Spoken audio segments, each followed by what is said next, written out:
you as Chandler? Absolutely, and thanks for having me. Great to see all those of you in Zoom land. So I appreciate it. And we are live now. Chandler. Okay, folks, welcome everyone. My name is Ricky Shabazz. I have the honor and privilege of being the president of San Diego City College. We are at our bi-weekly College Council meeting, which is a group of leaders from the campus. I am going to introduce the members of College Council momentarily, but before I do, I just want to explain how College Council works. Each of the members that I'm going to introduce are the leaders of the constituency groups on campus. If anyone has an agenda item that they would like to discuss or present to College Council, you can do so one of two ways, either by reaching out to one of the leaders of the constituency groups that I will introduce momentarily, or by reaching out to Janelli and now Ira. Welcome, Ira, to the president's office. You can reach out to the president's office. We would welcome the opportunity to place a discussion point on the agenda. This is where we talk about the college's governance, provide updates. Certainly we talk about COVID matters and all matters student success. This is our last meeting of the 2021 year. We will see you all next year, but we have a jam-packed agenda because it is the last meeting. I have the honor of having a colleague who happens to be shadowing me all the way from Louisiana. And so I'd like you all to provide a City College love welcome to Chandler. Welcome, Chandler. Thank you for being here in our virtual College Council meeting. Certainly there are people who are watching us live on YouTube. Want to welcome our YouTube City College family, but welcome, Chandler. Appreciate you being here. I know that Janelli is working with your administrative assistant to set up our regular meetings, but so happy that you can make it to this meeting. Chandler will be shadowing me in College Council, exec cabinet, and probably a manager's meeting as well. So looking forward to having an opportunity to get to know him a lot better. With that said, let me begin with roll call. Again, my name is Ricky Shabazz. I have the honor and privilege of serving as the president of San Diego City College. Also joining us is Paul Alexander, past president of the Academic Senate. Present. Tilly Chavez, vice president of instruction. Present. And let me go ahead and tell on myself, I left my glasses in my car. So I'm double monitoring it and trying to see what I'm trying to read. Robbie, chair of Institutional Technology Council. Present. Caesar, information officer. Present. Jocelyn, supervisory representative. Present. And Nadia is not with us, but she is back. I want to thank Nadia for being back. Susan, Dean of Institutional Effectiveness. Present. Masa, administrative representative. Present. And joining us on behalf of our student government is Diego. Welcome, Diego. Thank you for being here. Happy to be here. John Parker, Vice President of Administrative Services. Present. Marciano, acting soon to be permanent Vice President of Student Services. Present. Sean Ryan, President, Classified Senate. Present. Darius Spearman, Interim President, Academic Senate. Present. And you all may be wondering why sometimes I introduce first and last names. It literally is a matter of what I'm seeing without my glasses right now. So there's no rhyme or reason. This is your College Council, folks. If there is ever a time that you would like to bring an agenda item forward to discuss at College Council, you can reach out to any of these great leaders on our campus representing faculty, classified professionals, supervisors, and managers. We will move on to the second item. And before we move on to the second item, always like to show some appreciation to Janelli, who is in the president's office, who does our meeting announcements and agendas. And so thank you, Janelle, for everything you do. She brought some Snickers into the office. I don't know if that was a good idea because I've been eating them. And so, Janelle, we're going to have to talk about those Snickers. But Janelle did the meeting notes from November 30th. And so we take a motion to approve the agenda from the November 30th meeting. I'll move. Thank you. We have Darius motions. Is there a second? I second. Thank you, Jocelyn. And folks, if you could help me out by just saying your name, most of Sorry.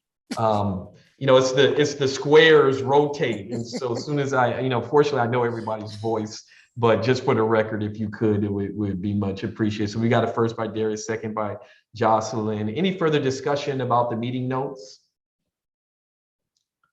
And I also say that because we are going to have some voting items today on the docket. Hearing no further discussion, those in favor, if you would indicate so by hitting the reaction button, and the green button is affirmative. The red X means you would like to vote against. And if you would like to abstain because you weren't here or for other reasons, if you would kindly just put that in the chat and we'll be able to pick that up in the meeting notes. Looks like the motion carries. We have a number of guests here today, and we will eventually get to our guests, which also includes Chandler, who we introduced already. I was a little out of alignment with the agenda. But moving on to number 4. Well, Chandler, would you want to introduce yourself to the folks in College Council and those who are watching via YouTube? Yeah, absolutely. So as Ricky mentioned, I'm Chandler Labeouf. I am the Vice Chancellor for Institutional Advancement and Strategic Initiatives for Fletcher Technical Community College, which is in South Louisiana, about an hour south of New Orleans. Born and raised in Louisiana, I've been in the community colleges for about 10 years. And then prior to that, I've been in for-profit and private education, both K-12 and higher ed. And I am a part of the Executive Leadership Institute for aspiring presidents or chancellors. And part of that is working with a mentor who's a current president. And my chancellor so graciously reached out through some networks, and I landed with Ricky. And so I'm excited to be here and look forward to shadowing Ricky, but also just getting to know some of you as part of the family. Well, thank you, Chandler. And we are very informal. We are a big city college family. And so we tend to put, we acknowledge that people do have doctorates and went to school for many years to achieve those great academic achievements. But we try to put our titles and positions aside and make decisions in the best interests of students. So welcome. And I'm sure we'll have a lot to chat with over the coming months. Look forward to connecting with you. And many of these faces you'll see again in some of the other areas that you'll be shadowing me virtually. And we agree we're going to get him to City College so he can see our beautiful campus and meet some of our colleagues. Welcome again. Update on the Student Services reorg. I'm going to turn it over to Marciano. All right, thank you. I'm going to go ahead and share screen. I was asked to provide a little overview of our reorg timeline of what we've done and where we're headed. So briefly, we had our first Student Services Council first read on November 18th. We then went to College Council on the 30th for the first read at College Council. I went to the Academic Senate yesterday for a read and vote, and there was no vote taken, but my hope is that I'll go back in January and be able to get a vote on that. I'm going to coming to College Council today, in which it is on the agenda, and hopefully we will take a vote on this today. We have Student Services Council is having their second read and vote on Thursday the 16th. And I'm also presenting to the Classified Senate and looking for a vote on the 16th. So with the hope of going to the District Governance Council and the Board of Trustees in January or February. So that is our timeline. That is where we are. The reorg, we've shared the documents. They were shared in the agenda or tied to the agenda that was sent out today. There was also the reorg was placed on there, and I was also it was also sent out for the November 30th meeting that folks had. So yes, I don't know if there's any questions that folks want or have about the reorg, or anything that I can answer at this time. Any questions for Marciano? And Marciano, just a clarifying point, if you can unshare, we traditionally, if we were going to vote at something for College Council, we would actually want the votes to occur in the other locations. And so Marciano, I'll take responsibility there. I may not have been clear about that earlier when you and I connected. And so we'll adjust that timeline that Marciano provided. And we know that the Academic Senate traditionally does not meet in January until they return in February. So what we would be looking to do is work with Darius and the Academic Senate exec to get on the first meeting in February, and then be on the corresponding College Council agendas. So just as a process, and I take responsibility. I may not have been clear about that earlier, Marciano, but what we would traditionally do is want to go through both Senates and the supervisors and then bring it to a formal vote here. So we will not be voting today. There is not, let me be clear, there's not a need or desire to fast track. This has been discussed over the course of 3 years, certainly in the last 2 years, and even more so in the last semester.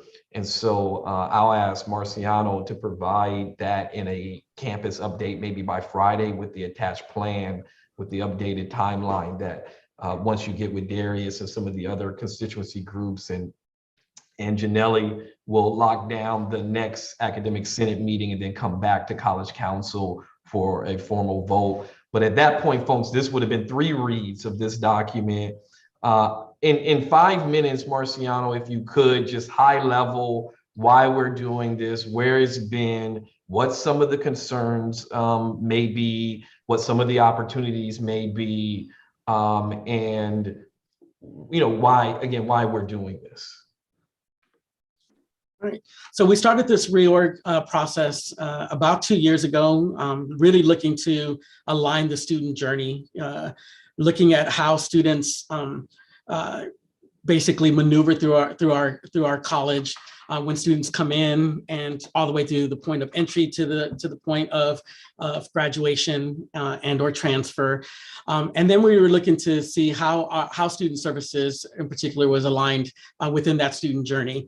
And some of the things gave us some opportunities. We looked at other schools and institutions and how they were set up. There were some things that really became obvious, things like that financial aid and admissions and records were sitting under 2 different deans. So they weren't part of reporting to the same dean. We know that most students, when they are applying to come to our campus, the first thing they go through is the admissions process, and then they're right into applying for financial aid. But in our system, it was set up a little differently, where they were reported to 2 different deans. So we thought about wanting to align those so they would report to 1 dean that would basically kind of have all of the enrollment management units or enrollment services units underneath it. The other thing that we looked at was when students were seeking counseling support, that we had our counseling, various counseling units reporting to different deans. So EOPS, DSPS, CARE, CalWORKS, Next Up, and general counseling, career and transfer, to name a few, we're all we reported to different deans and different reporting structures. So we wanted to have it so that those folks would report to 1 dean over counseling that would be able to, again, align that student journey so that information was flowing in the direction that it needed to go in a way that made sense to students and also to all the folks that were doing the work. And then with student affairs, there was a lot of new initiatives that came into play, like the need for a new basic needs hub, and some of the grants that we got, all of the centers that we had, and then with the when we went through the process of looking at our Dean of Equity position, and we did the analysis, realizing that we weren't really able to, we're not going to be able to sustain keeping a Dean of Equity without having impact to some of our support programs, that we made the decision to not go and seek to refill the Dean of Equity position, but to put that money towards all of the support programs that typically would be funded through equity. And those things would align again under the Dean of Student Affairs. There was a lot of discussion. Some of the challenges or some of the concerns have really been around where evaluations and where CalWorks we're gonna land in this new reorg model.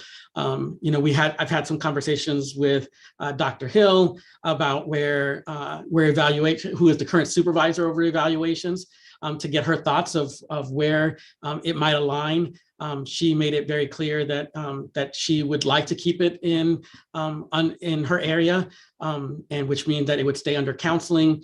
And then CalWorks being one of our other counseling programs made sense to align that to be also under counseling. There was some concerns that were brought up in terms of workload. But again, this was really about aligning this to look at the student journey and what made sense in terms of how we communicated information to College Council and from College Council to, and again, to our students. And so that's, hopefully I was able to give you a little bit of where we've been on this. We've gone to, there've been a lot of meetings about this. The deans have met regularly to discuss that. Our hope is that deans were going back and discussing this with their units to get feedback. And again, folks have been sent, we've sent this out a couple different times for folks to look at it and provide feedback to their deans, so that, and this is the versions that we, the current version is what we have kind of brought forward to the different constituency groups. Great, thank you. Any questions for Marciano? Yes, Darius. Yeah, thanks, Marciano. Can you talk a little bit more about the workload issue? I know that was brought up quite a bit in the Senate, maybe how it compares with other campuses, and just talk more about that. Yeah, so we definitely we look at workload in any positions that we have, but the reality is that when we looked at all of our sister campuses and we looked at where the colleges within our region and up on the state, that the majority of them are aligned in the same way, that it's, we've got counseling units reporting to a dean of counseling. In terms of workload, I will say, when we moved admissions and records, for instance, out of the current dean of student development matriculation, it was in a way to address that. There's going to be a dean or a director of admissions and records that will oversee that area. There's going to be a director of financial aid that will oversee that area. So while there some things were being aligned differently, we also put in place some things to kind of help mitigate that. For instance, under the Dean of Student Development Matriculation, where they have the Student Success and Equity Center, there is going to be a full-time contracted student services technician that is going to help with that area. So that's we've been in the middle of a hiring freeze. And so I'm happy to say that in student services, we've gotten 2 positions that are going to be funded and have been placed in that area to address some of the workload. So in evaluations, we have a full-time contracted person that is working in evaluations, and we will soon have a full-time student services technician. So in terms of the workload, all of our deans have faculty that report to them. All of our deans have various units that report to them.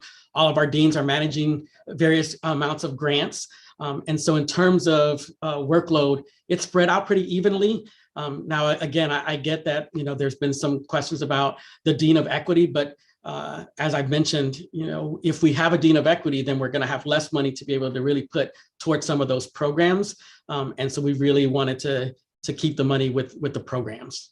And let me add, thank you, Marciano, very good analysis. And I would add this, having been a dean myself, I would assert that one of the hardest jobs on the campus is being a dean. And in fact, if we want to talk about workload, the dean who has the majority of the faculty, the largest volume of faculty reporting to them is Jeannie Tyler. And I have to say that there are other deans as well. And so when we talk about workload, certainly we listen and we try to understand, but the thing that I think may be lost in the discussion is we're coming out of a hiring freeze. So when you have a hiring freeze, that means many people, deans, classified professionals, managers, vice presidents, faculty are taking on additional duties to cover for one another so that we avoid laying someone off. That is my goal, is to avoid having to have layoffs. That was the reason why we elected not to rehire the Dean of Student Equity so that those resources could be distributed across the college. Dr. Hill will tell you, as someone who advocated for the evaluator to come to her area, that coming out of a hiring freeze, there is one particular dean who received 2 positions. There's not another dean on this campus who have done so in terms of classified professionals. And so I would respectfully just disagree with one of the things that Marciano said, and I'm not even sure he realized he said it, but it kind of generated something in me.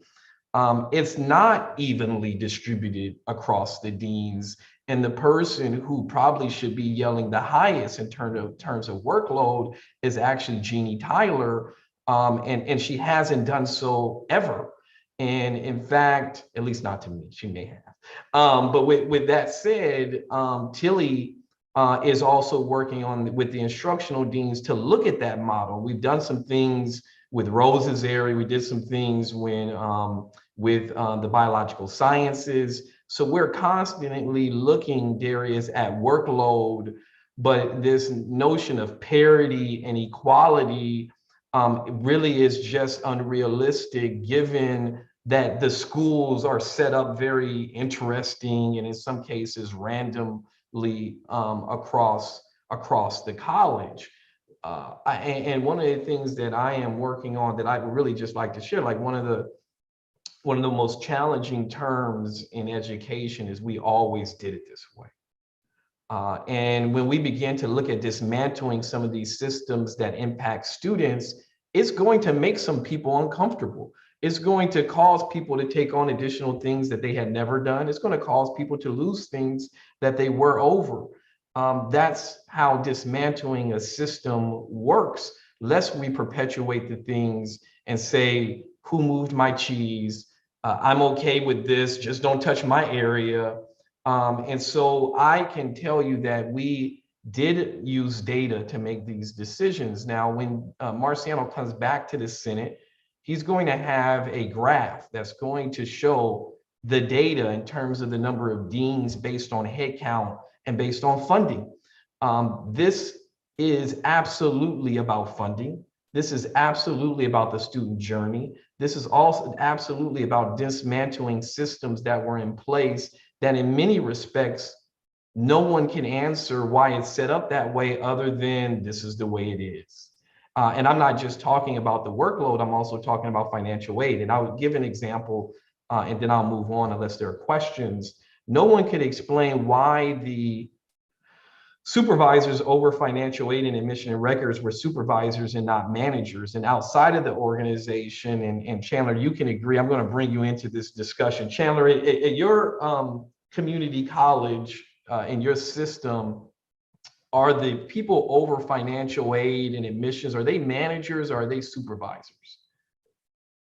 And if you don't know, no worries. I didn't prep you that I was going to ask this question. Yeah, I mean, I would say, being that the individual who is sort of the front line over the enrollment counselors, I'd say is a supervisor. And in terms of the people processing financial aid and all the government policies and regulations that go along with that, traditionally we would have a manager over those areas versus a supervisor, because folks, there are 2 offices on a college campus that will ultimately get you shut down. One of them is admissions and the other one is financial aid. If you mess with the federal government's finances and give students the wrong financial aid or students who are not in approved programs, you are likely to find your college in a world of trouble. And so it's not, this reorg is not about just one area. It really is looking at the student journey to ensure that things are aligned based on the functionality that students interface with them as they come into our college and matriculate and persist through the college. Any other questions? And sorry, Chandler, for putting you on the spot there. You're an active participant if you're in one of our meetings. Any question? And Jocelyn, any thoughts on these conversations around evaluations moving or staying? Because there's been a lot of discussions about workload. I put something in the chat, but really only my response would be, yes, evaluations department on campus was definitely fortunate due to all the advocacy that we did dismantle the normal process, because evaluations at other campuses, I had supervisors reach out to me, how did you get a tech? And so that was their question. They were really concerned and asking how do we manage to do that, especially in a hiring freeze. And I have to owe it to our leadership, our executive leadership, and the advocacy of our counselors and me as well, but definitely putting our students first. So that was always at the forefront, and why it's important that evaluations stay where it currently is, because we have to put our students at the center. And that means evaluation is connected to our counselors. Students come in and they leave, and our counselors at the center of that to make sure students are on track. And so it's important that I advocate to keep evaluation where it is, and it's not because I'm the supervisor, but because that's where it should be positioned to support our students. Can you talk about your involvement in those decisions as it relates to the dean and this commentary that's out there around workload? And so I would have to say, and our president's going to get me by me saying Dr. Shabazz, but we're in a formal setting. So I would say our president tasked me with, he asked a question. Is it always done that way? Is valuations in the area that is always done? So he asked me to do the research. So when I did do the research, reaching out to the colleges in our region, which was 100 miles radius of City College, it was determined that evaluation is under counseling, is in that connection with the student development area and matriculation.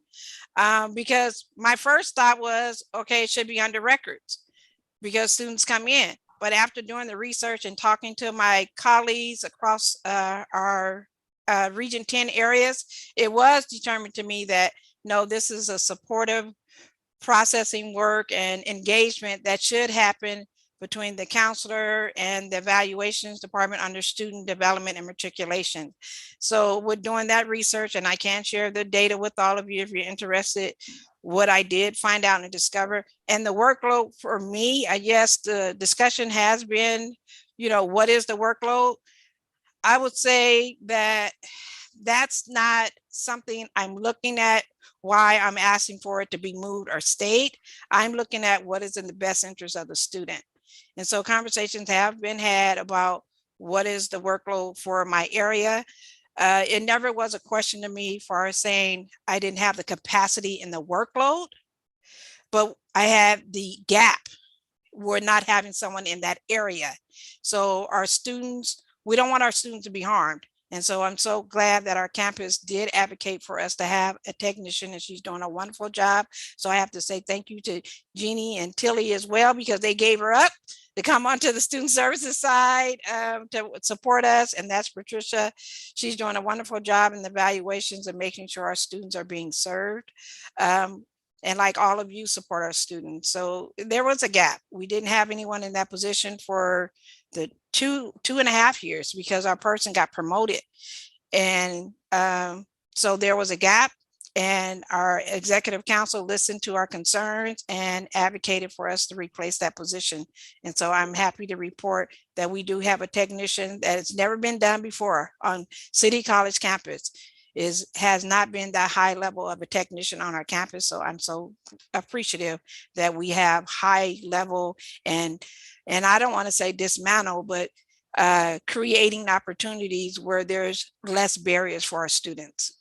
Yeah, and thank you, Jocelyn. Just again, for the record, because there's a lot of commentary over there in terms of decisions being made arbitrarily and who was involved in those decisions. And I did not tell Jocelyn I was going to be asking this question of her. But just for the record, Jocelyn, you mentioned actually doing research and having discussions and bringing that data back that was used to make the ultimate decision. Yes. Any further questions about the reorg? Yeah, and I would challenge anyone that has questions about why any of these things are being done. Well, one last thing, Jocelyn, for the record, evaluations reports directly to you as the supervisor. That is correct. Okay. You know, I would challenge anyone who's having conversations about this reorg to talk to the people on the front lines. That's what we did. We talked to the people who are on the front lines. We talked to the managers, and ultimately we did make a decision based on participatory governance. Anyone who would tell you otherwise isn't sharing the full story of the people who are involved in making these decisions. With that, any other questions about the reorganization and the timeline? Marciano will send an updated timeline and a note to the campus once he confers with Darius and the Academic Senate and the Classified Senate as to those dates that, and then Janelli as to it coming back either the 1st or 2nd. And there is no rush. And I've told Marciano, take the time that he needs to have these discussions, because there is some misinformation about who's been involved in these discussions and who hasn't. And we want to clarify that. And we want to address every concern that people may have. There's some concerns out there about load and priority of assignment. And we want to address those so that people know that we are absolutely hearing them and taking their concerns under consideration. So there is not a need to rush this. If we need to push it to the 2nd or 3rd College Council based on Academic Senate and the Classified Senate taking a vote on this. I've also asked Marciano and all of the vice presidents to start using a memo system so that when they go to the Academic Senate and Classified Senate, there is a memo stating that they are seeking formal support or a vote or a discussion. And then that memo will then come here as well. So it serves as an artifact moving forward. As a matter of fact, Janelli, send a copy of that memo, if you would, to Susan Murray so that she can put it on our planning website, because I'm going to be asking all of the managers to start using this memo system so that we have it as an artifact. Jocelyn. I just wanted to make an announcement that Vice President Marciano Perez will be visiting SPA, the supervisors group, this Tuesday, the 21st at 11:30. So all supervisors, please, it's our standing end of the year semester meeting for SPA. So Vice President Perez will visit us, and we can also look at the reorg and have a discussion. Thank you, Jocelyn. And then before we move on to the next item, just want to remind folks, as Jocelyn kind of pointed out, and this has come up a number of times, like how do we hire someone? The vice presidents and all of the deans have access to the justification form for hiring. I've asked them to send that back out because there seems to be some questions from folks who may have not seen the form. The form has been available since we've been in the pandemic. In order to hire someone, a couple of things need to occur. One, there's got to be some financial resources, either coming in the general fund or coming in the restricted fund. Usually somebody is retiring, or in this case that Jocelyn is describing, the evaluator, and thanking Jeannie Tyler, that person was transferred from an area that was determined to not be needed into an area that the person was needed, and she is doing a wonderful job. You talk about a team player. We couldn't have asked for a better classified professional to fill that role. So let me just publicly thank her as well. With that said, if there are no other questions, we will move to the next item on the agenda. And the next item is the expanded promise program. And I believe I'm going to turn it over to our Vice President, Tilly Chavez. Good afternoon. Thank you, Ricky. I'm here just to give us an update about the expanded promise program, also known as Path to Success. Genevieve Esquera, Dean Esquera could not be here with us today, but I do want to report that yesterday we went, Brenda Torres, myself, went to the Academic Senate meeting, and actually it was a very good meeting that we were there. They allowed us to stay for about 40 minutes of time and having a discussion about the path to success. There was a lot of questions, a lot of feedback. So I'm just going to back up a little bit and say that there was a program. We had some visitors come from Consumnes River College, CRC, on October 13th and present their, that's not my title, the opt-out program that they offer. And it is a program where all students that come into the college taking 15 units, no less, 15. And so we wanted to see how they did that. They did a presentation that's recorded anytime anyone wants that. We have that available. After that, at that particular workshop, we asked for volunteers to help us put together a concept paper about trying to do something similar to that here at City and what would work. So we have a team, Dean Esquera, Brenda Torres, from our first year services, myself, and Elizabeth Meehan, faculty, have been working together for several weeks, just trying to come up with a concept and idea. We came for the first time here back to College Council to present the initial read of the concept on November 30th. And yesterday was the first time we were able to get to Academic Senate. We are following up with Classified Senate on this Thursday and hoping that Dr. Hill will allow us to join Marciano next Tuesday and come in with SPA. But we have received quite a bit of feedback. And what the things we've heard was rather interesting. It's things that we already knew as a team. But it's real important. I just want to share here that everyone has said, and Darius, correct me if I get something wrong, but people are all concerned that we make sure we have counseling at the table. There's counselors are needed, and we need counselors to be involved. We know that, we recognize that. We're actually waiting for counselors to be assigned. Our president has also asked us to make sure we have the librarians at the table for this one as well to be part of the conversations. And then this morning, I actually had another conversation with our own Susan Murray about different teams that how we want to maybe kind of follow the process of the conceptual teams that have worked on in the college. Maybe not identical, but maybe we borrow a couple of pieces and forms of that. Really exciting for me is really to just say to everyone, this has kind of taken off. People are seeming to be excited. I think this is a great place and space that I thought people would turn away and say, don't look at me for assistance, but people are kind of embracing it. That's really what I have to update on that, Ricky. I'm not sure where we go with that piece of it at this point. We just keep writing, keep making it better. That's kind of where I am now. I think I would have mastered the mute button in 2 years. Tilly, great job. What I would like to do first is see if there are any questions for Tilly about the expanded promise program.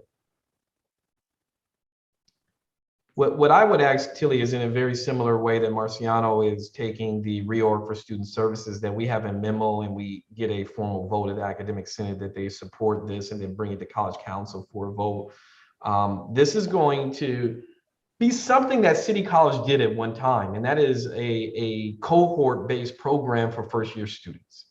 That really is what this is in a very simple way, other than saying that students have the option to opt out if they don't want to take 12 units. But the goal would be that the students, and I don't know how many of you all have, my son is a freshman in college right now. He has a world of trouble trying to register. This would be giving those students their classes, at least for their first 2 years, so that they're automatically in it. They know when they're going to take their classes. Our faculty who are teaching those classes know that their classes are going to feel. so that it makes a great effort with enrollment management. So we're looking forward to that. And Tilly, I would ask you to bring it back for a formal vote once you get the formal vote from the constituency groups, and to use the memo and provide a copy of the concept paper. What is the target launch date again, Tilly? Spring of 2023. Tilly wanted it to be spring of 2022, but we're taking the year to prep and get everything ready, making sure that people are ready to move.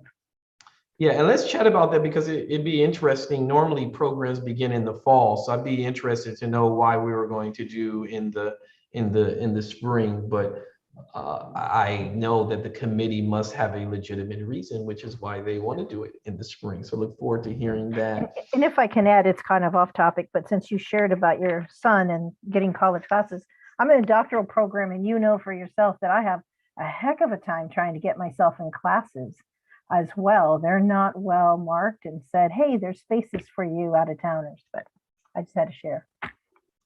Yeah, and then we could take it back to when we had to register by getting in lines and using the telephone. But in either case, it can be tricky if you're a first generation college student trying to register for a class, no matter the modality in which you may be registering. And so this is an attempt to help those students by giving them the classes we know that they're going to register in anyways.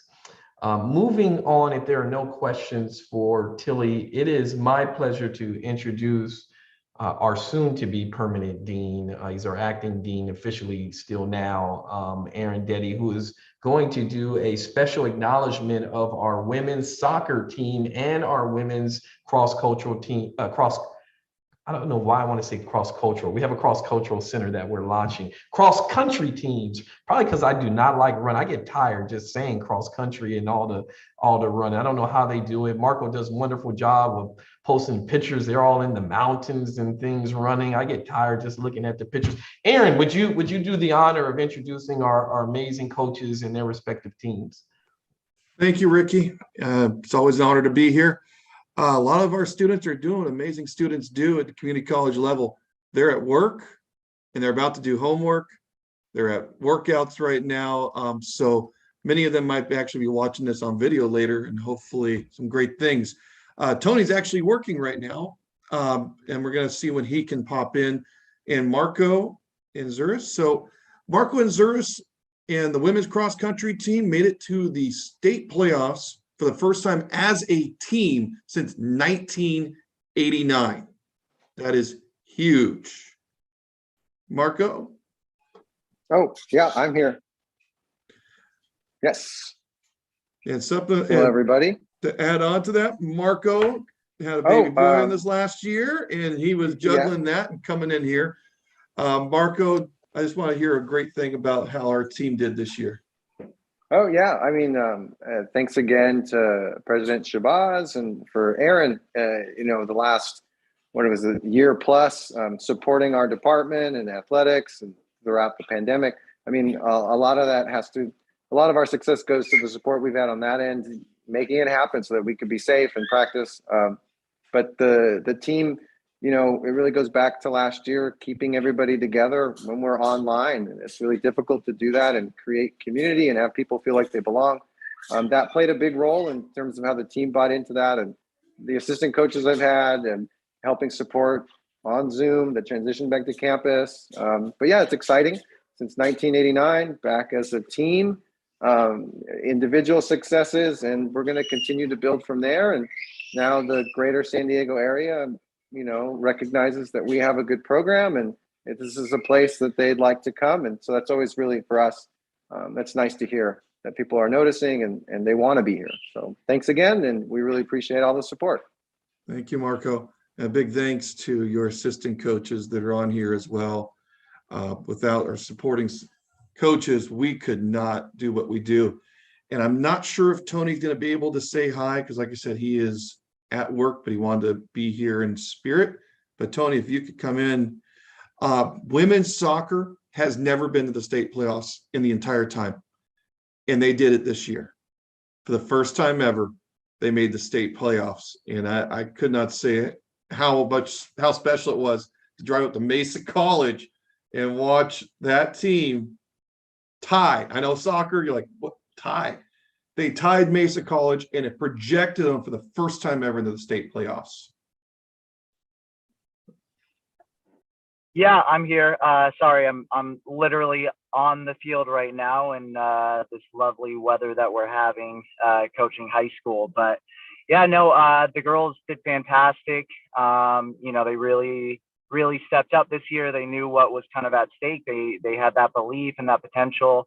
I can't thank Ricky and especially Aaron for all the support for the team going through the entire season, because there were definitely ups and downs, but you know, they had that belief, and that belief from our entire staff at City College was huge. So they really did some great stuff. They're looking forward to the next season, and then hoping to make this a regular year thing and make it a little further next year.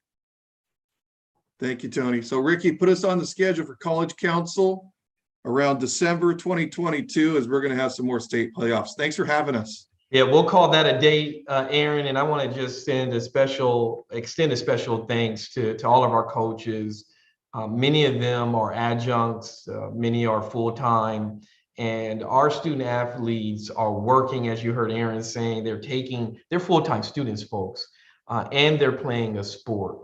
And so athletics is one of our largest learning communities, and I just extend a salute to all of our coaches and professors who help with our student athletes. This is great news. Good news is always good. And so we want to celebrate our athletes and their accomplishments. Thank you all. Appreciate your efforts. And speaking of efforts, before we turn Ricky, it over. sorry, Ricky, Yes. This is Marco. I have one thing I wanted to add. I Sure. just wanted to also say thank you to Nadia, our counselor. She's been supporting our student athletes with helping them with their courses and selecting courses, sending us lots of resources as coaches to help support our students. So I just wanted to publicly say thank you to her. Well, thank you, Nadia, as Yeah. well. And thank you, Marco. And Marco is so involved in the campus, as are many of our coaches. Marco is helping with accreditation now. He's been involved in so many different areas. So thank you to all of our coaches and our student athletes. Before I turn it over to Marciano, the administrative team had a chance to visit an archaeology site in North County. Our professor, Tim, and his students were doing a dig out there. Folks, if you would like to showcase the amazing work that our professors, our classified professionals are doing, please work with your vice president. We'd love to bring some students, you and your program, and highlight it at College Council.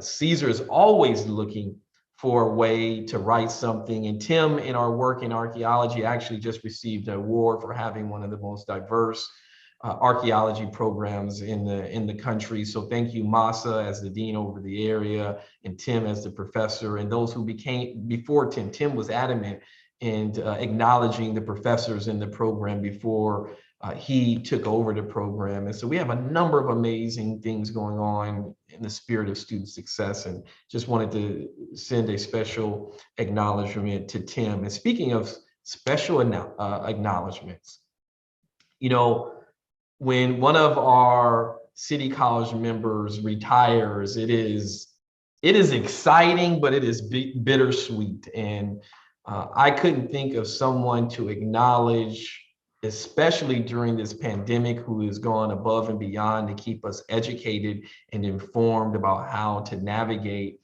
in a COVID reality. And so I don't want to steal Marciano's thunder for acknowledging our director of our health center, but Marciano, would you like to introduce our colleague who we're going to acknowledge in her pending retirement? Yes, well, thank you, everyone. It is my absolute great pleasure to introduce Dr. Dottie Cordell, who is going to be retiring from City after over 20 years of service to our campus. And as Ricky mentioned, you know, that she is going to leave a huge void in our place. You know, we always say that we can always replace positions, we can't replace people. And Dottie is absolutely one of those folks that she is irreplaceable. She brings heart to her position. She brings heart to our community. She has challenged us in many, many ways to look at equity in healthcare as we continue to provide that services to our students. She has made her staff and our college better because she has forced us to look at some of the inequities that our students were facing.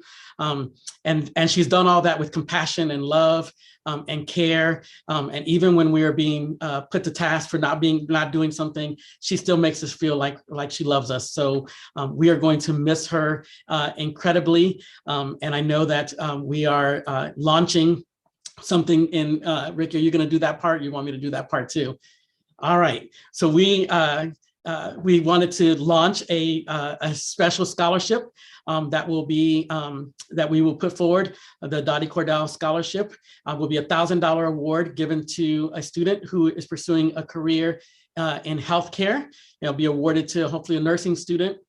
We're working with Sylvia to set up the criteria, and it'll be given out in this scholarship cycle. And our hope is that every year we will be able to recognize a student who embodies all the great things that Dottie has come to share with us as someone who is pursuing a career in healthcare, a career in nursing, someone who is hopefully going to go out in the world and make this world a better place the way that Dottie has made City College a good place. So thank you, Dottie, for everything that you do and have continued to do. And we will for sure miss you. I know this is your last week here at City, but we expect that you'll be a part of our community forever.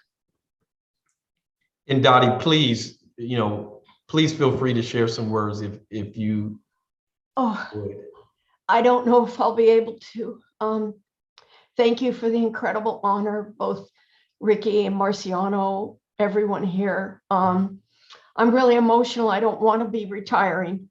This darn pandemic just did me in. So every time someone says congratulations, I don't know who they're talking to.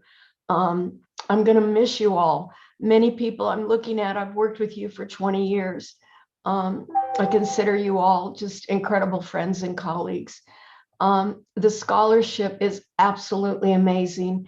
And it'll be my hope that it can be a scholarship dedicated to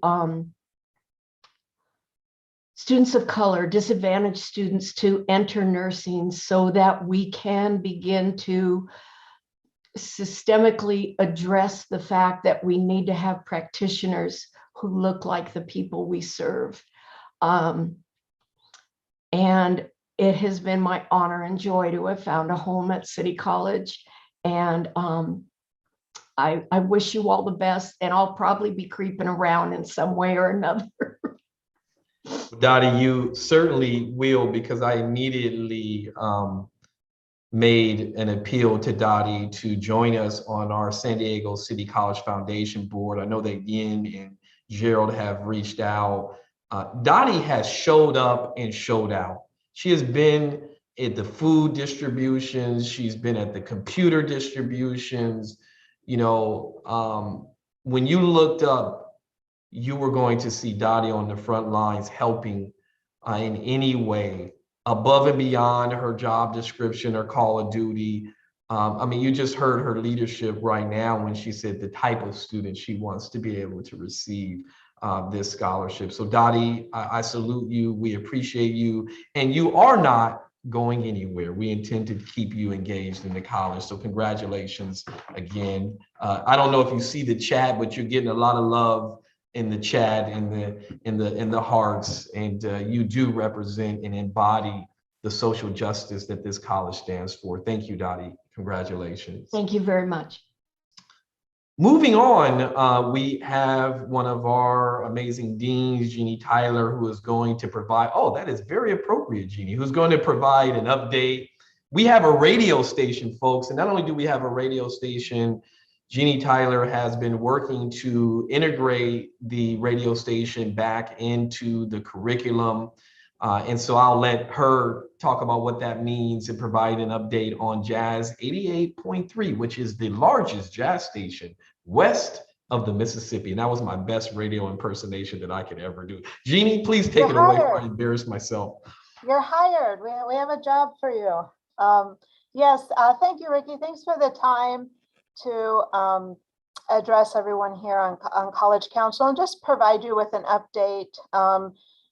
Dottie, much love. I can't continue without saying that. And to our amazing athletes, student athletes, the coaches, I'm just so proud to work amongst such excellence and greatness. But back to the radio station, which is excellent and great in and of itself. We are blessed truly to have the caliber of radio station that we do and to have it housed on our campus.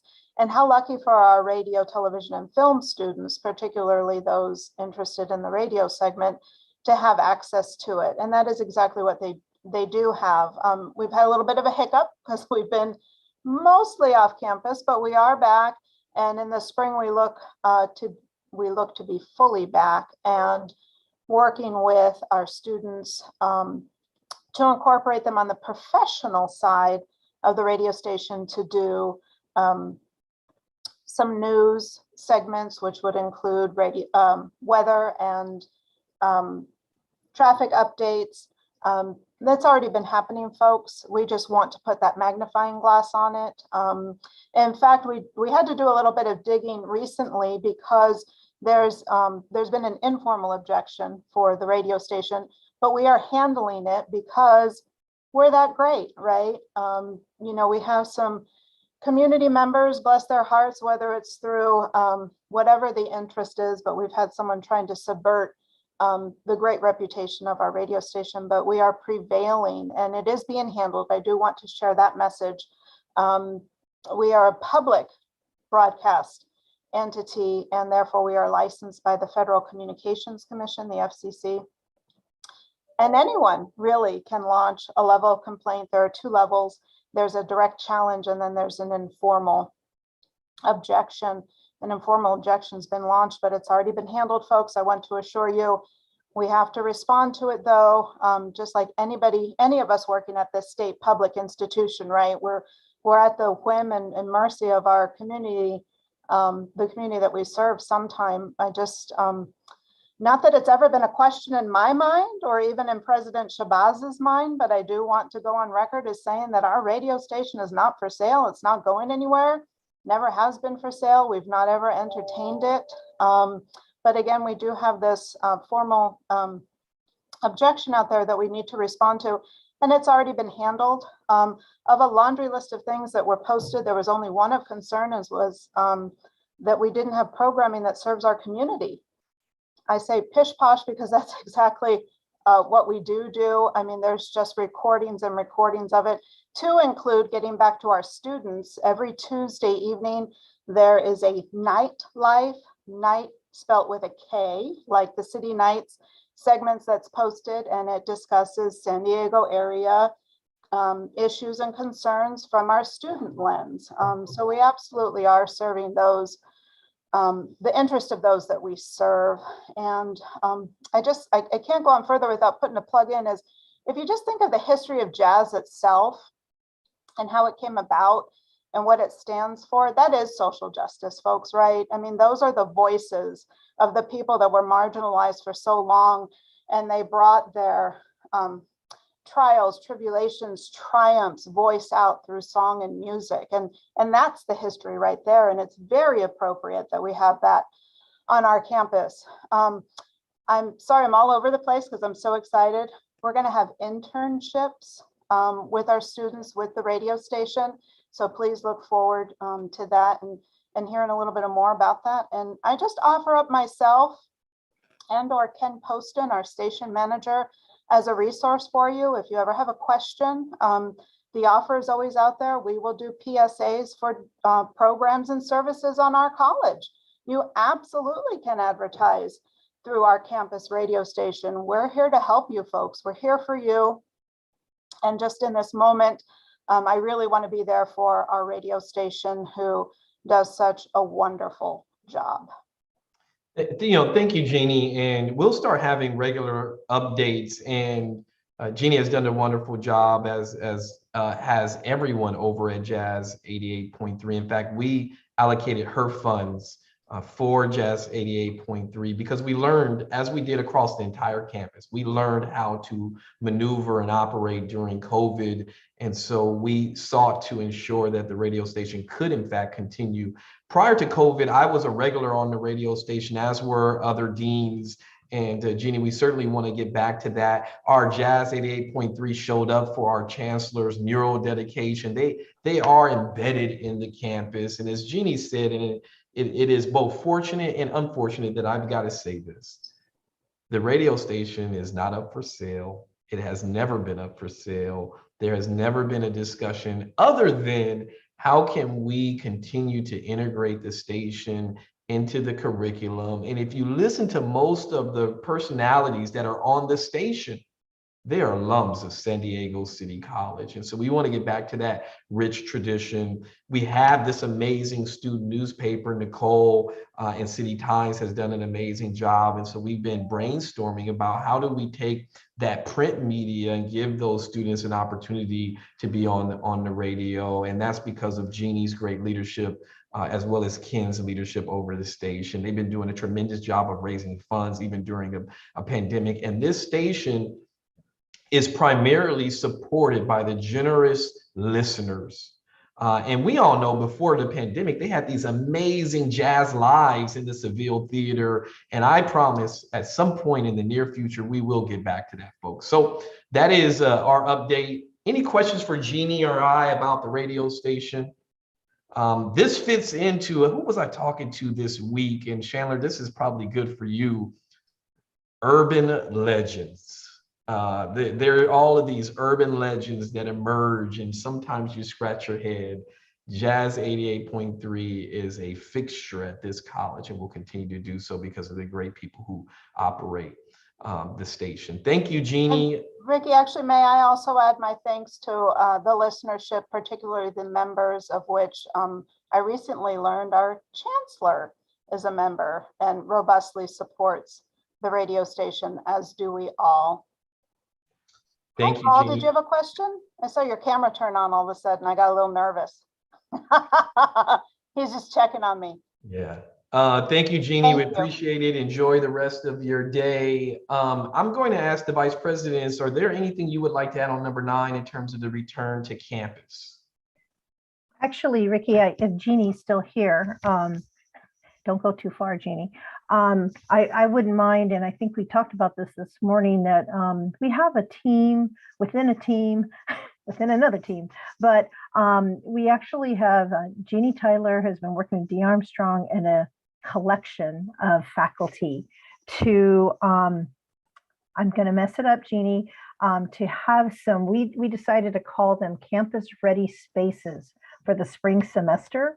These are designed spaces so that when students come to campus and have a class, and then they have a Zoom in between to have time, they need to be able to get into a Zoom call or Zoom meeting, Zoom classroom, and then have another class later in the day, and they're looking for spaces. Where do they go? So this group of individuals got together and they've identified some spaces. Jeannie, do you want to talk a little bit about that process and where we're headed?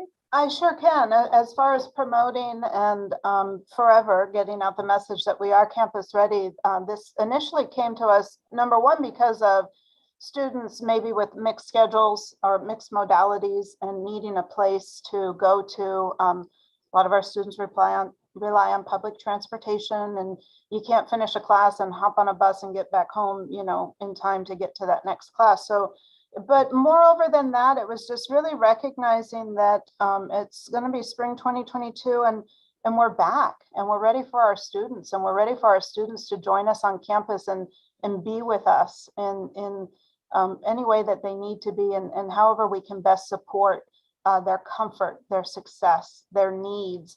So that was really how a lot of this came about. And we started looking around and we realized that we're all such great planners and already promote student success that we have this space, right? We just want to make sure that the message gets out about where it is. We're going to do a Wi-Fi cafe and the cafeteria setting, and the food service there will be reopening with even some hot food options for our students. So you have your cafeteria where you can go and be and study and get some food and have access to Wi-Fi and printing and what you may need. And then we reached out and we looked around. We have the severe centers that were a result of the Title V grant. There's the LRC, right? Go figure. And I would be remiss if I didn't say Robbie and Masa were also part of the team that volunteered to come together to have this conversation. There's the LRC. But then we looked to expand it, and we're really going to try to market it as, here's the space and here are the amenities. And so visually, looking at a graphic, students will be able to make a choice on what they need and where they need to get it. So like the Wi-Fi cafe I mentioned, right? That's, oh my gosh, this is the first time I'm seeing this. How did this come? Oh my gosh, I'm so excited. Look at that. Great work, Caesar and team. You or Kim are masterminds. So we want this to be a living document as we get into the spring semester and folks get a little bit more comfortable, or they can hang out more, or people open services for longer hours and more days. And we're going to be adding more to this. Anybody that attended the Fall Fest, you saw the 2 examples of the charging stations that are out there that are absolutely gorgeous. And I was out walking around in the rain earlier, not by choice, but they're out there, they're holding up. And so this is absolutely amazing. And yeah, the result of definitely some caring individuals who we just want the students to know that we are here for them and they have a space at City College.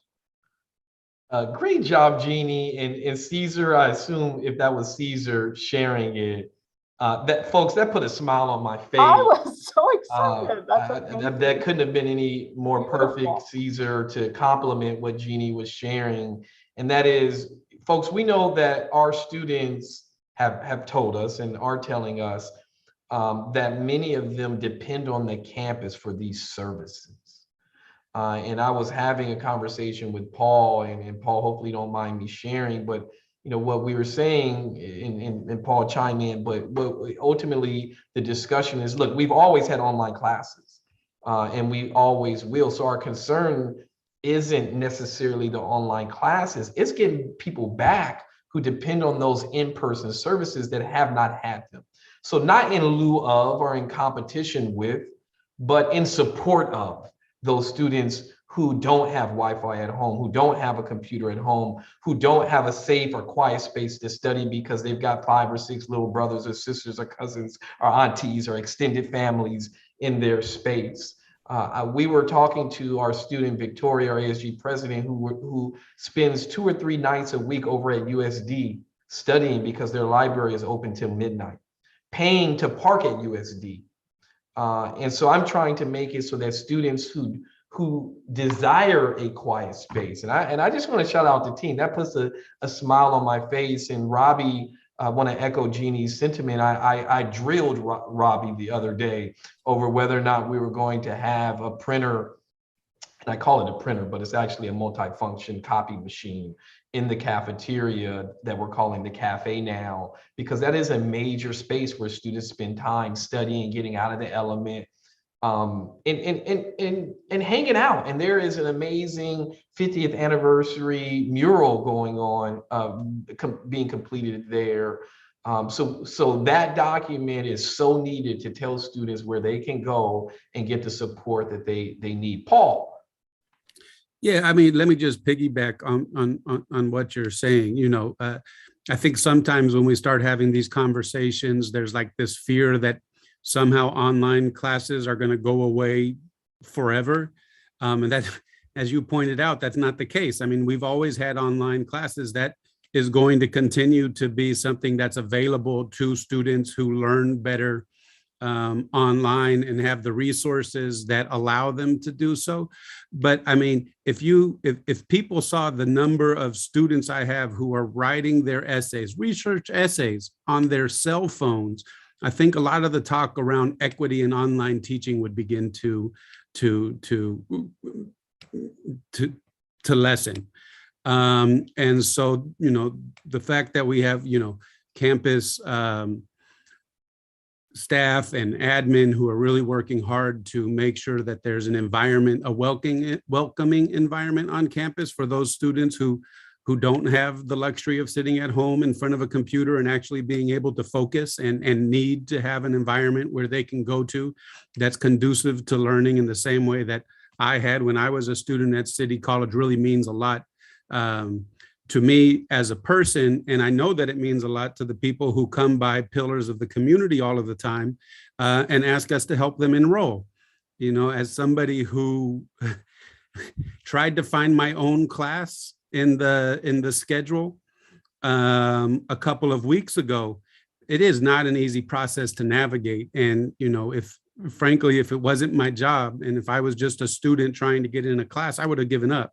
But because, you know, I actually have to know when I'm teaching and where, I persevered. But again, just thank you all. And thank you, Dr. Shabazz, for bringing that up and for kind of highlighting kind of how important it is for us, and not just on a local, like we have great admin and we have good staff and everything like that, but it's important that anytime we have an opportunity to speak to people on a state level, on a district level, that we continue to say that it is absolutely necessary that resources are behind the Talk to Equity, and that we have a physical space where students can come to and get their education and get help and be, you know, nurtured as they try to take advantage of one of the few structures in the United States in higher education that's really meant for everyday people.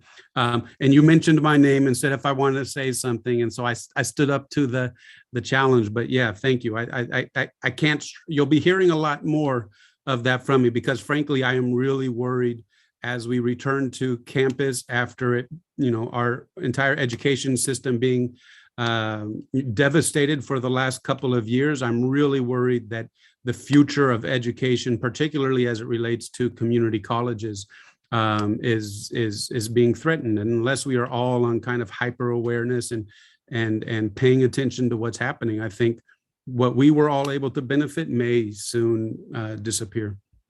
Yeah, thank you, Paul. I am absolutely hyper aware because I've been on campus, as many have, and this is not slighting those who haven't, right? Those who haven't have done an amazing job of serving students in a hybrid or online environment. But what do you do when a student shows up who says, look, I need to write a paper and I don't have a computer?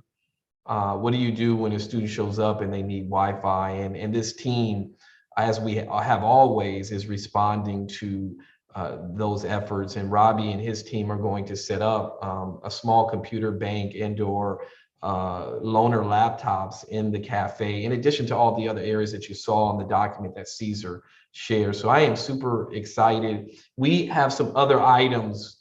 There is a lot more to share. I would urge you all to read the document that came out from Tilly's office. She put out an update this week. It was a great update. Thank you for doing that, and Caesar for supporting. There's a number of things going on. Thank you to everybody who helped with Fall Fest. Over 900 students on campus last week. We're learning. It was preparation to what the fall may look like.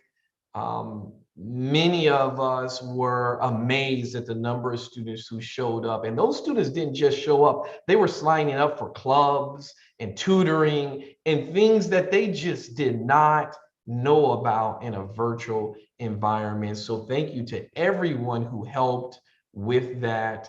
DJ Rob, I mean, I'm not going to call any names because there were so many people that helped that I don't want to forget someone, but it was wonderful to see each other. It was wonderful to see students, and I can't tell you the number of students who just wanted some help.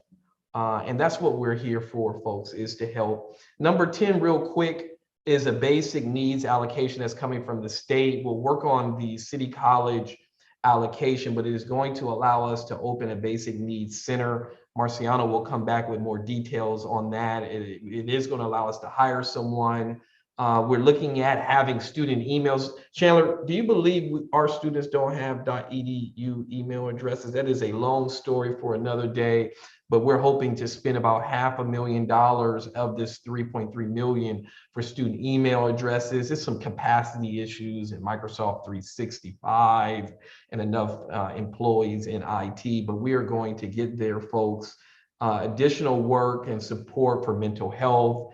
Leslie and her team continue to go above and beyond. They're embedded in classes, embedded mental health in classes and in other areas where students are more likely to feel comfortable talking about something that we all need, and that is someone to listen to the challenges and help guide us through them. I'm open about seeing a therapist myself. Folks, it is a pandemic. We all need someone to talk about or talk to, not talk about, talk to during these challenges, not talk about, talk to.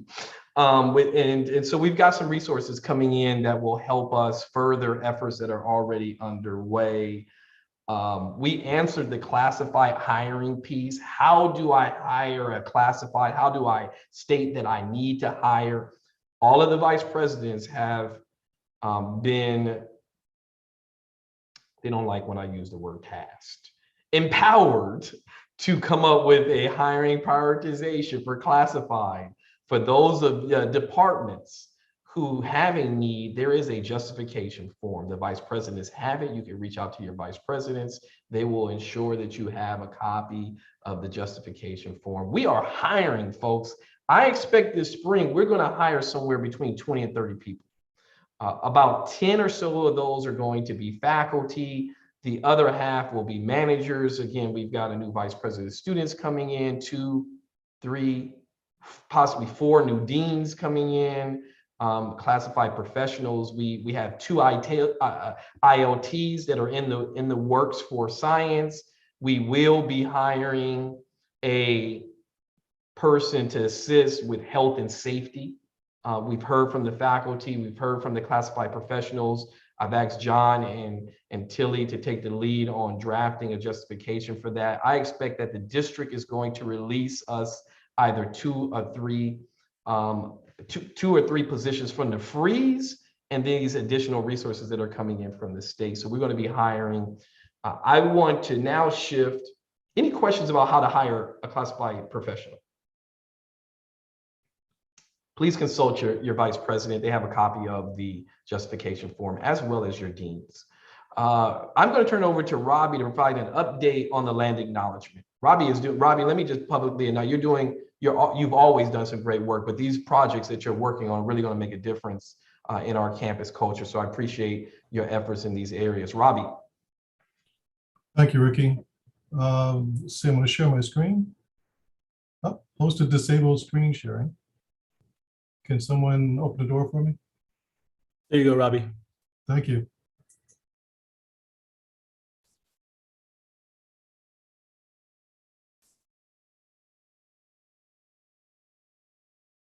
Okay, can everyone see that? We see anything?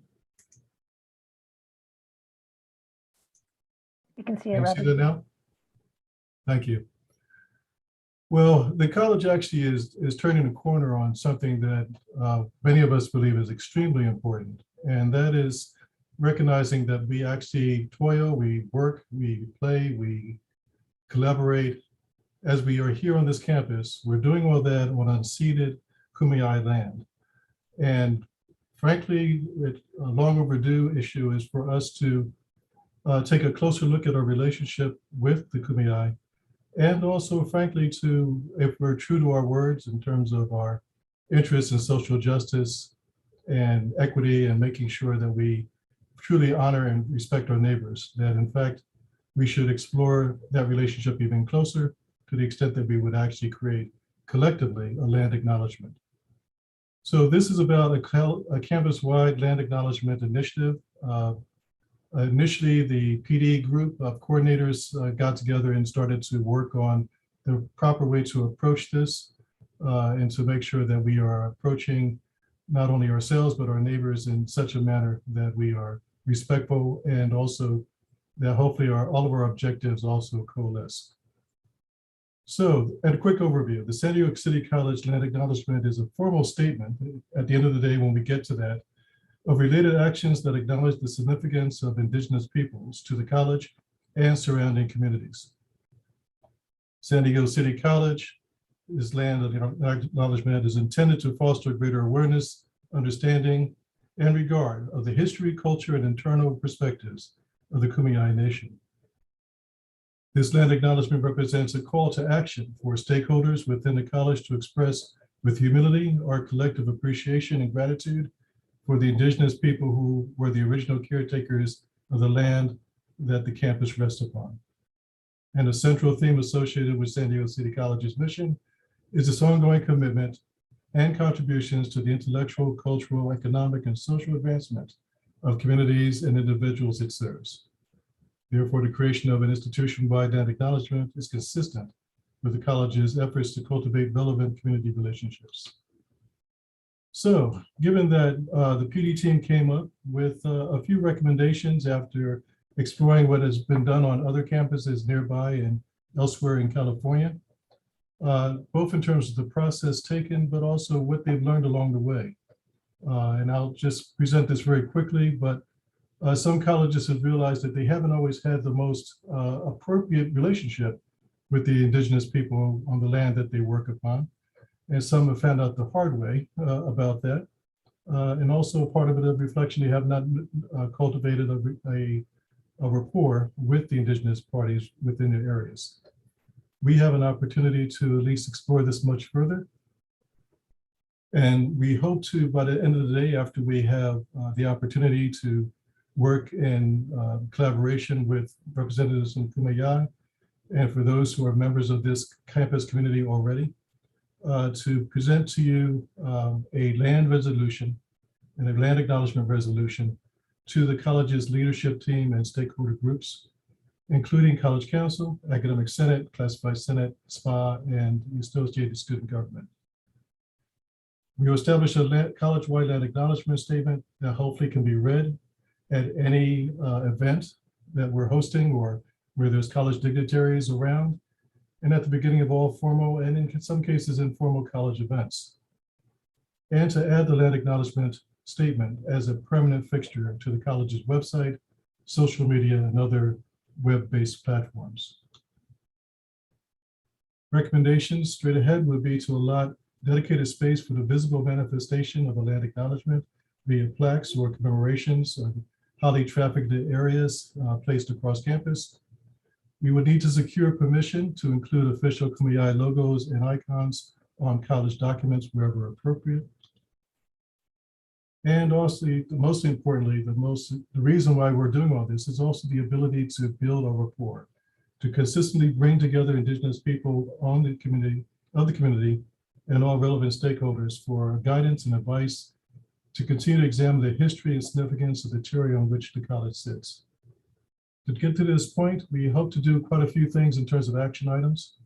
We hope to develop a series of awareness programs. They may be in the form of forums, lecture series, seminars.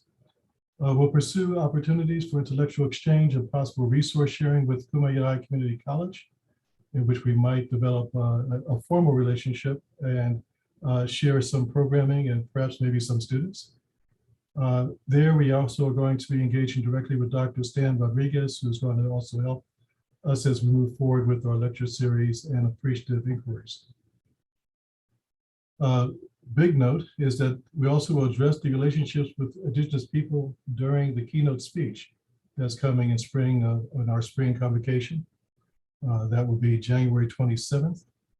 And Dr. Teresa Embo is going to be our keynote speaker, who has expertise in the area of decolonization and higher education. We will explore that topic. At the end of the day, we would hope when we're done that we would hope to encourage all faculty and staff and students to adopt the land acknowledgement practice and to critically examine the significance of having that land acknowledgement and its impact. That being said, and I want to just emphasize that this is merely a draft. This is not the final product, but it's one that the PD team and some colleagues and consultants have helped us to draft to get us to this point where we can now share the idea, the concept with all of our stakeholders and get their feedback. And collectively, we will start to create basically the full land acknowledgement. But first, the resolution. The hope is that we would send this to, once we get to the final draft, that we would forward that to not only the stakeholder groups, but specifically to Academic Senate for a Senate resolution. I have it up here, but we won't walk through every bit of that. That might be tedious for you. We will make this available to everyone. And we plan to start propagating that as early as soon as we get back for the spring term. So the resolution basically is 5 whereases and 2 resolves. And then there will be a land acknowledgement. This too is a draft.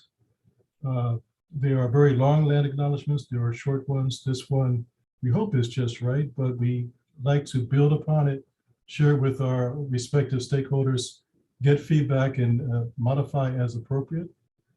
But I will take the liberty of reading this for you. The San Diego City College acknowledges that we gather on unceded Kumeyaay land. We value Indigenous knowledge and cultural worldview. We commit to providing transformative educational experiences for all campus members and guests as we examine practices that perpetuate harm against Indigenous, Black, Brown, and other marginalized communities. We pledge to sustain a meaningful and respectful relationship with the Kumeyaay and other Indigenous communities as we honor this beautiful land together. This is a draft, just a start, but this is what we will start to share with others for valuable input and edits as we need to do so. The real emphasis is to do something better than we had done in the past, to quite frankly build our rapport and our relationship with the Kumeyaay, and to provide a voice, opportunities for the Kumeyaay to voice their opinions about their relationship with City College and to continue to build the same. So that's where we are right now. We will be basically moving this about throughout the first half, well, just say early in February. This will be, we'll try to get on everyone's calendar so that they can actually take a look at this. Hopefully that we can come with a final resolution toward the end, probably the end of February or early March. Thank you, Robbie. If you could unshare, I'd appreciate it. And again, I want to just acknowledge your work as well as the work of the PD committee, which includes classified professionals, supervisors, faculty, and yourself. This has also been vetted by our Chicano Studies Department. I asked that Robbie reach out to Doc and others. And I recently asked Marciano to work with the MSI committee to add additional resources, because what we are finding is that just acknowledging is simply not good enough. That we've got to do things above and beyond acknowledging, which we have the capacity to do. And so, Robbie, if you will work with Marciano so that we add that slide that talks about the additional financial support and the workshops. We are hoping to have an event, not hoping, I've asked Robbie to put together an event, probably around convocation thereabout, that unveils this, and to have Dr. Stan Rodriguez serve as the speaker of that event. Stan is a member of the Kumeyaay Nation, and so there'll be some programming around this as well. I am super excited, and I would like to conclude this piece and then open it up if you have questions for Robbie. Our Chancellor Emeriti gave me a book, or suggested a book that I read, called Ebony and Ivory by Craig Wilder. If you haven't had a chance to read that book, what it establishes is that most of our colleges, many of our colleges and universities in this country were in fact built on land taken from Native Americans, and those same colleges and universities were built by slaves. At some point, we have to acknowledge and atone for those efforts, and this is really a step in that direction to be able to do so. Any questions for Robbie?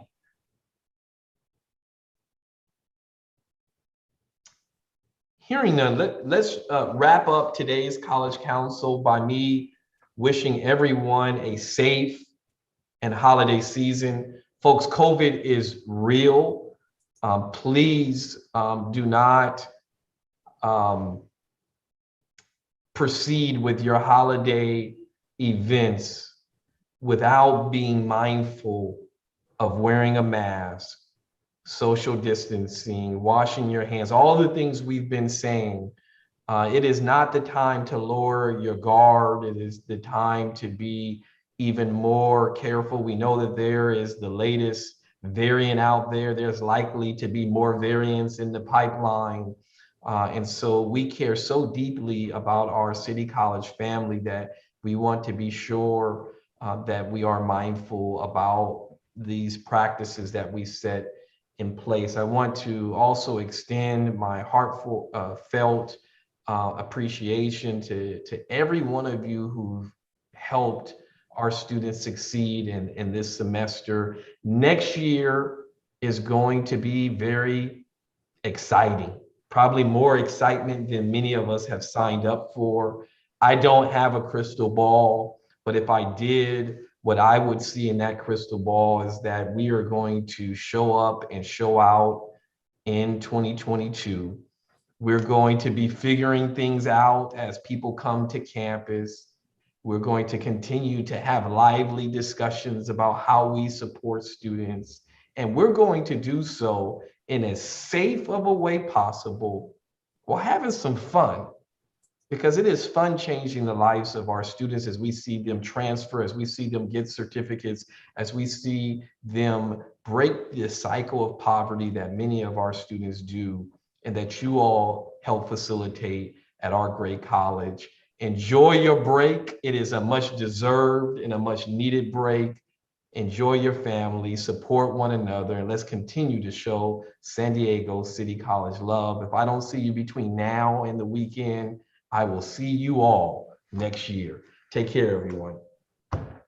Chandler, thanks for being here. We will be in contact.